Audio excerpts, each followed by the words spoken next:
welcome back to my channel. This is Luna over here. I'm a real estate agent here in Philly. In today's video, I thought that we could just do a sit down, chit chat kind of video. This might be shocking to some of you, and I found this article. It says 93% of the business is done by 7% of the agents. This shows that the 93% of the agents are fighting the remaining 7% of the business. That can just tell you guys, the rich get richer, the poor get poor. If you're in the business for more than 3-5 years, you're full-time, and you will only start to make more and more and more. And majority of the people, they get washed out the first 2 years. The first tip that I have for you guys is real estate is not a job, it's more of a lifestyle. Think of it as it's a healthy lifestyle where you try to get fit.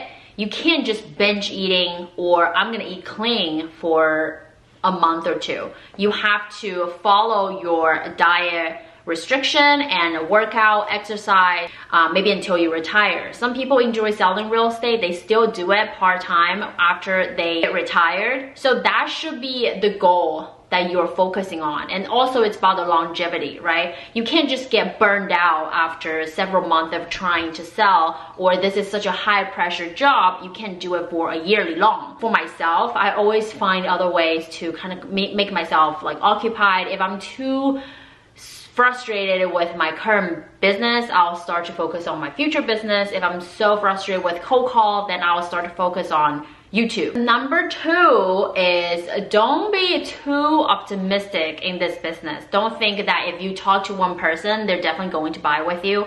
Don't think if you get a seller lead, it's definitely gonna make it to closing. So a better way to say it will be, don't count your chicken before it's in the hatch. So I like to think of it that everything is going to be the worst scenario and I'm always prepared. So every time if I have a pending sale, I just don't think of it. I can get paid. I'm like, oh no, this is not gonna work. This is gonna fall through. And then at the end of the day, everything worked out. So I just, that's kind of the little trick that I did to myself. Number 3, you should never waste anybody's time, especially when you're a new agent. I would not want to bother busy agent in the office or my broker.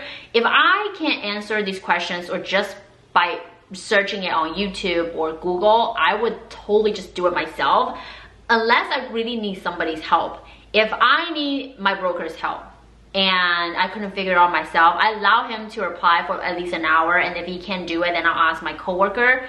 But at the end of the day, because I owe him a favor because he answered a question for me that he's not really, he doesn't need to do that for me, and plus he's busy, I would think of a way to repay him for the favor, whether if it's hosting open house for him or help him to do a showing when he can do it himself, or go grab a sign for him or put a locks on for him. I'll try to think of a way that I can be helpful as a new real estate agent rather than waste other people's time and just think, oh yeah, you should help me because I'm new.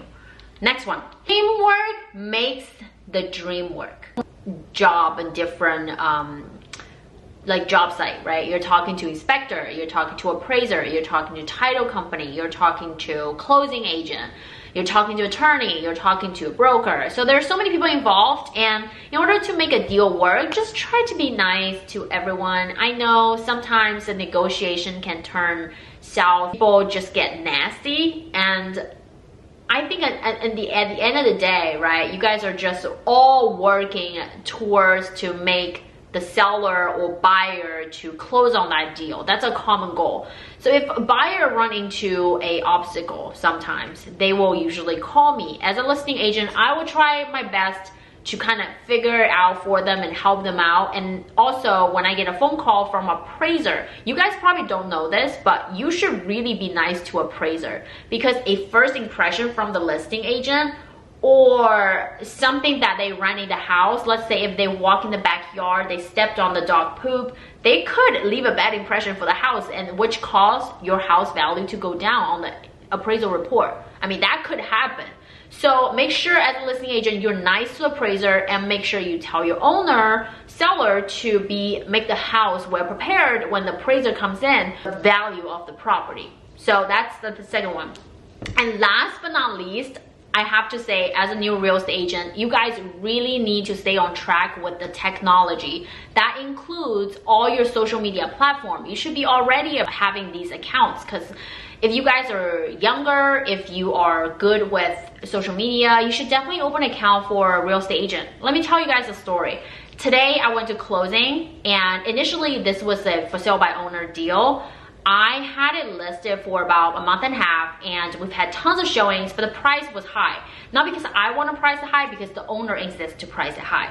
So we were on there for a month and a half, no offers, tons of showings, and I had it listed, I had the sign out. So my buyer actually, who is also subscribed to my Chinese YouTube channel, he knows me, but he never really contacted me. But then when he saw a sign right outside this listing that was mine, he actually contacted me, reached out to me. So I showed him to the property and I talked to the owner. So long story short, I made that work. And how did I get this listing? One, hard work. Two, my Chinese social media, my YouTube channel.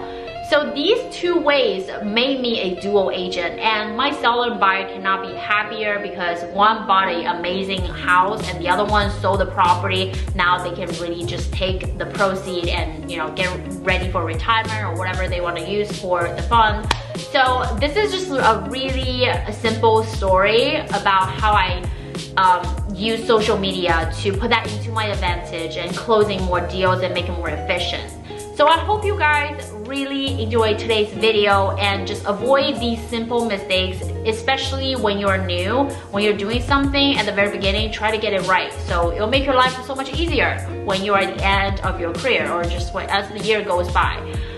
If you guys haven't subscribed to my exclusive Facebook group, be sure to check the link down below. And common fortune cookies, thank you so much you guys for watching. This is Luna, and I'll see you guys in the next one. Bye!